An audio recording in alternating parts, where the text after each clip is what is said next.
Bon, tout le monde veut intégrer l'IA dans sa boîte, mais sans une bonne stratégie data, c'est mission impossible. Et c'est justement ce dont on parle ici, la data, de manière concrète et appliquée, pour comprendre ce qu'elle transforme vraiment dans une entreprise. Ce format, 99 problèmes, on le publie 2 fois par mois et avec des entrepreneurs comme Hugo, Maël, Simon ou Sylvain, on échange sur des problèmes réels et sur la façon de les comprendre puis de les résoudre. Moi, c'est Fabien, data scientist et cofondateur de Tizi. Je vous partage des méthodes, des outils, des astuces et surtout de la clarté pour construire une stratégie data robuste qui ouvre de nouvelles portes.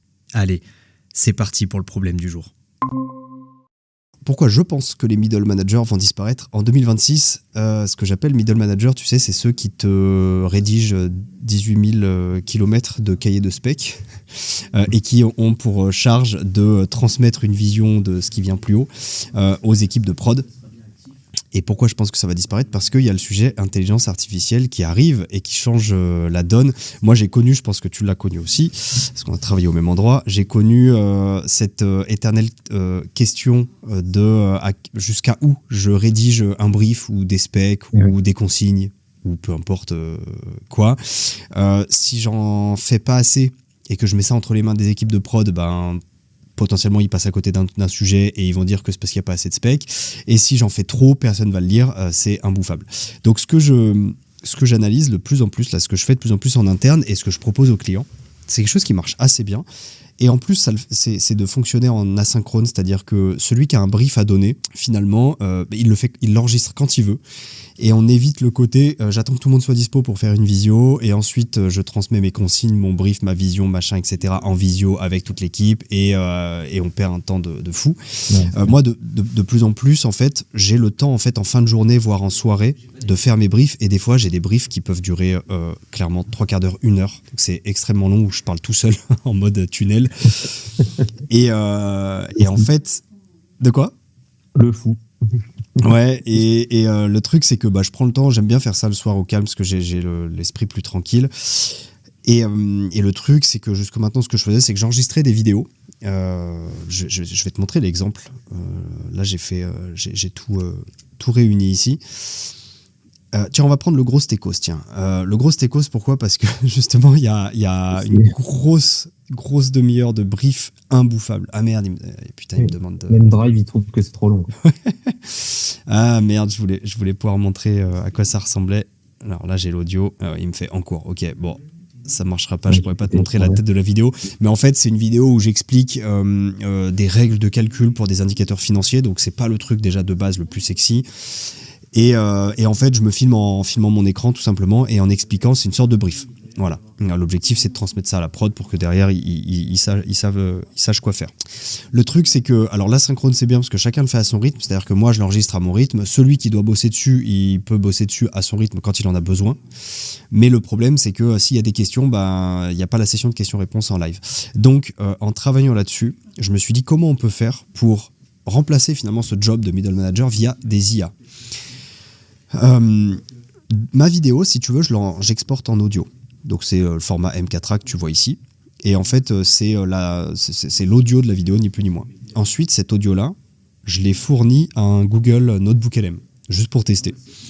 Et ensuite, je me dis, une fois que le Notebook LM, donc pour ceux qui connaissent pas, c'est un chat GPT, on va l'appeler comme ça. C'est une sorte de base de données dans laquelle on importe les sources qu'on veut et ensuite on l'interroge. Donc c'est une sorte de chat GPT mais avec des sources internes. Et en fait, ce truc-là, base de connaissances, là, finalement, c'est mon middle manager parce qu'il a la connaissance de mes briefs. Et ensuite, celui qui doit bosser dessus, plutôt que de chercher soit dans la vidéo, dans les 40 minutes, l'info qui l'intéresse, soit dans un cahier de spécification ou un mail ou un brief énorme de 18 pages, il pose directement la question comme on poserait la question à un chat classique. Donc là, par exemple, si je lui dis explique-moi, parce que là, j'avais une vidéo, c'était pour expliquer comment on suivait, comment on faisait le reporting des backups. Voilà, c'est une procédure, c'est un protocole comme un autre. Donc, explique-moi comment suivre les backups. Tu vois, je lui dis juste ça. Lui, il se débrouille pour capter l'info dans les différentes sources que je lui ai données. Il fait son truc et il me donne automatiquement de l'info qu'il n'invente rien. Il n'y a pas d'hallucination possible à cette étape. C'est sourcé en plus. Ouais, c'est sourcé. Il n'y a pas d'hallucination à cette étape parce qu'il ne va pas chercher sur Internet. Il va chercher que dans les sources. Et à chaque fois, il nous explique Donc ça, c'est les transcriptions. En fait, ce qu'il fait, c'est que l'audio, il en fait une transcription. Donc c'est comme des sous-titres, en fait. Et ensuite, il te dit d'où il sort cette info. Donc en plus, on peut vérifier. Et là, il m'explique comment on fait. Donc voilà, le suivi est effectué en début de mois. C'est effectivement le cas. Des réceptions de la facture, blablabla. Il y a un outil de suivi. Et je trouve qu'en termes d'usage, c'est vraiment tout con à faire. Mais ça peut débloquer pas mal de choses parce que n'importe qui peut le faire. Enfin, à condition d'avoir NotebookLM, mais NotebookLM, je crois que par défaut, il est gratuit dans une version très limitée. Et ensuite, quand on a un compte Workspace, donc là, c'est ce qu'on a de notre côté. Quand on a un compte Workspace, on a une version pro. Alors, je sais pas trop la différence entre les deux, mais c'est assez intéressant. Ça va bien au-delà parce qu'on peut générer des podcasts audio, par exemple, des fiches pédagogiques, des résumés, des comptes rendus. Mais là, en l'occurrence, simplement pour l'interroger, comme on poserait des questions à son middle manager, tu vois, comme on poserait des questions à son N+1 ou à celui qui a rédigé les specs, plutôt que de l'embêter sur Slack ou WhatsApp ou peu importe, on pose toutes les questions dont on a besoin, 24/24, on a une réponse. Donc par exemple, par rapport à Grosse Techos, explique-moi comment est reliée une affaire à une période fiscale dans le CRM.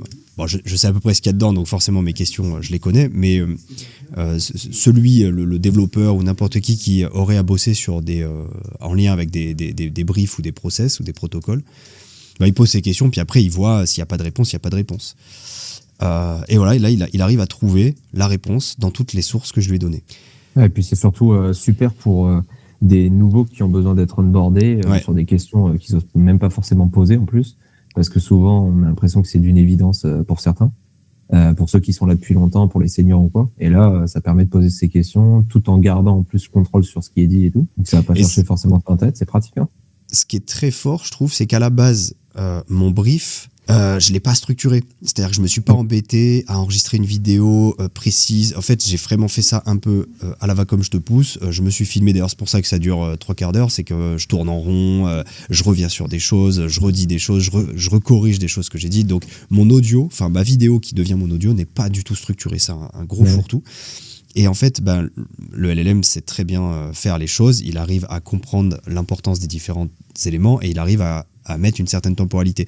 Donc quand je dis on va faire ça, ah mais non en fait faut pas faire ça comme ça, il faut faire ça plutôt comme ça, il arrive à le capter. J'ai fait 2-3 tests, il arrive à le capter et il arrive à nous sortir les bonnes infos. Après forcément c'est plus safe d'avoir des process un peu plus structurés et de décrire des process un peu plus structurés.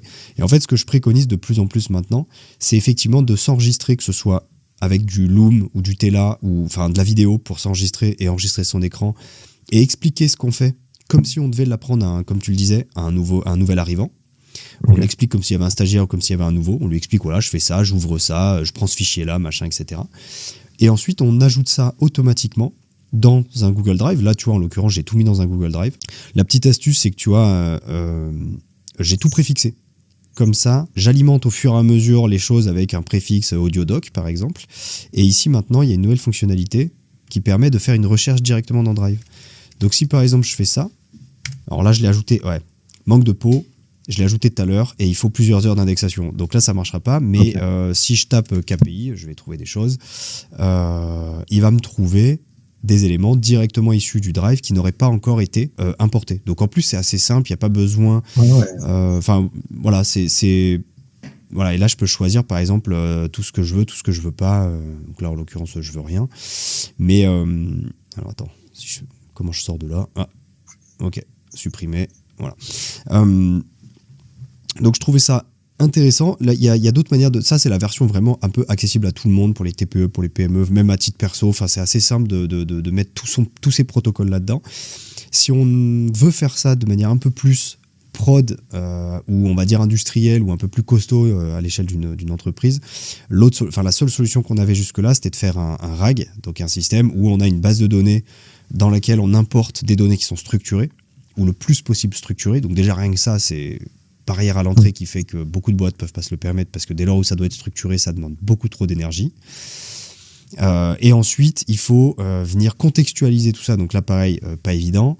Et ensuite, on importe ça dans un outil, enfin ça a des coûts opérationnels, c'est beaucoup moins accessible. Après, ça va beaucoup plus loin, bien sûr. Mais je trouve que ça, c'est une petite méthode, une petite astuce qui est intéressante, que n'importe qui peut faire, en tout cas au sein par exemple d'un groupe de travail, au sein d'une boîte, tu vois, parce qu'après le Google Notebook LM c'est un compte par personne, donc il y a aussi des limites.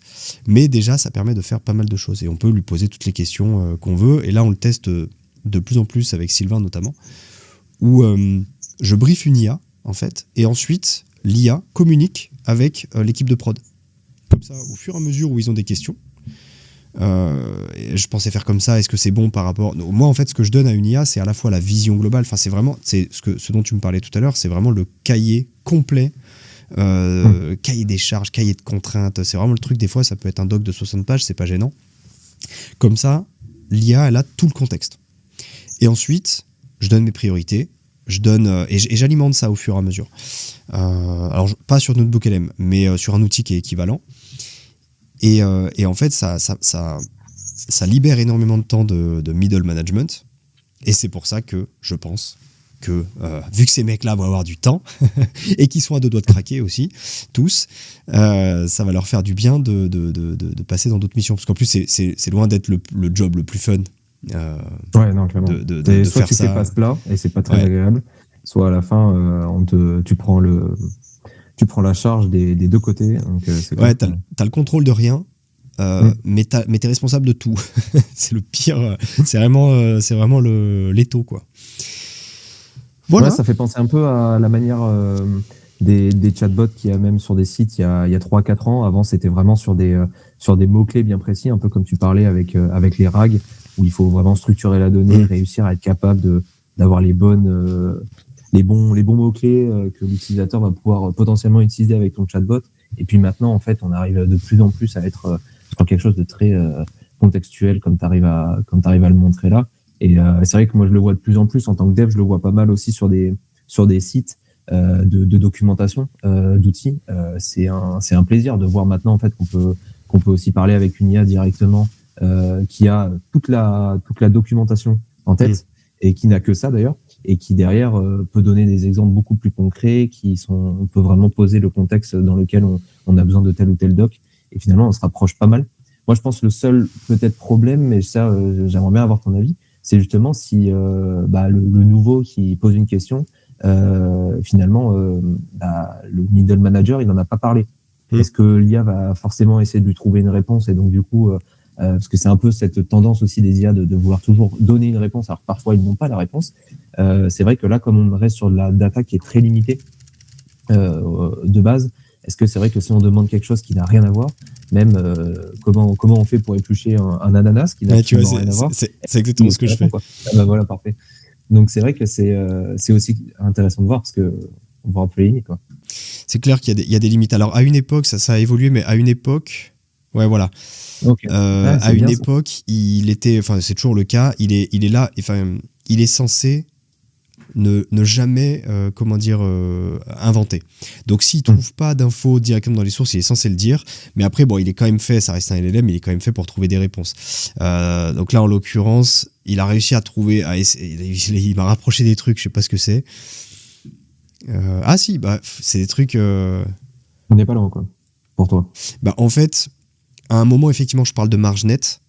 Et là, je parle de coût de revient de la salade dans un sandwich. Ouais. Donc, il a réussi à faire un lien entre marge nette d'un côté. C'est vrai qu'il faudrait que je lui pose la question, par exemple, comment tisser un tapis. Je sais même pas si c'est cette question a du sens. Sans jargon financier, en fait. Parce que, voilà, c'est ça. Parce que là, je parle de backup. Ouais, là, ok. Non, mais là, il reste voilà. Je suis désolé. C'est rare d'une IA, parfois. Alors, à une époque, il allait jamais chercher sur Internet. Là, je sais qu'entre-temps, il peut aller chercher sur Internet, mais bon, là, il te dit clairement qu'il n'a pas l'info. Mais moi, il le dit explicitement. Et il le dit explicitement. Sur Internet. Mais moi, l'intérêt aussi que j'y vois, et ça peut considérablement aider pour tout ce qui est support de niveau 1. Alors, chatbot, etc., ça nécessite, on peut pas mettre un notebook LM entre les mains des clients, par exemple, parce qu'ils ont accès aux sources, voilà. Mais par contre... tu mets en place, tu recrutes un stagiaire, un alternant qui va faire le support de niveau 1. Très généralement, ce qui se passe comme friction, c'est que il n'y a pas besoin d'énormément de compétences pour faire ce job, mais il y a besoin d'énormément de connaissances pour apporter de l'aide. Ça, c'est un peu le paradoxe. Et donc, si tu mets quelqu'un qui est tout jeune, qui est tout junior, mais qui du coup a aucune connaissance et qui passe son temps à dire « Ah bah je prends votre point et je reviens vers vous », ça va pas en termes d'expérience client. Et donc en fait là d'un coup tu permets à cette nouvelle personne, à ce junior, de télécharger entre guillemets toute la connaissance dont il a besoin de savoir pour pouvoir orienter au mieux et gérer le support de niveau 1. Et je trouve ça cool parce que c'est très simple à mettre en place. Moyennant un petit peu de documentation et accepter aussi, donc là faut faire attention, petit disclaimer, accepter aussi que tout ça c'est chez Google, hein, donc c'est des serveurs, on ne sait pas où sont les serveurs, mais sûrement aux États-Unis, donc attention à pas transmettre ici des choses trop chaudes, trop sensibles, quoi. C'est clair. Mais il y a plein de nouveaux usages qui peuvent être très très cool. C'est pour compléter, comment récupérer justement la partie, pouvoir transmettre toutes ces infos, parce que toi, tu t'es pris en vidéo ou t'as cherché un audio. Il y a Super Whisper, qui est un outil qui marche pas mal et qui du coup est un logiciel que tu installes directement sur l'ordi et qui se veut justement à ne pas passer ou stocker les datas quelque part, mais bien de passer directement. En fait, ça marche très très bien parce que ça utilise directement la capacité de l'ordinateur. Et derrière, du coup, les données, normalement, restent uniquement sur l'ordi. Voilà pour tout. Je coupe l'enregistrement. Ping. Si ce format vous plaît, pensez à le noter, le commenter. C'est tout simple, mais ça nous aide énormément à continuer et surtout, ça nous motive. Vous pouvez aussi suivre Tizi sur nos différentes plateformes, notre site où on partage des ressources et des méthodes concrètes, cette chaîne, et bien sûr LinkedIn où on publie régulièrement sur la data, le CRM et l'IA. Et si vous voulez aller plus loin ou gagner du temps sur votre stratégie data, on peut tout simplement se prendre 15 minutes pour en parler ensemble. Je vous dis à la prochaine. Ciao.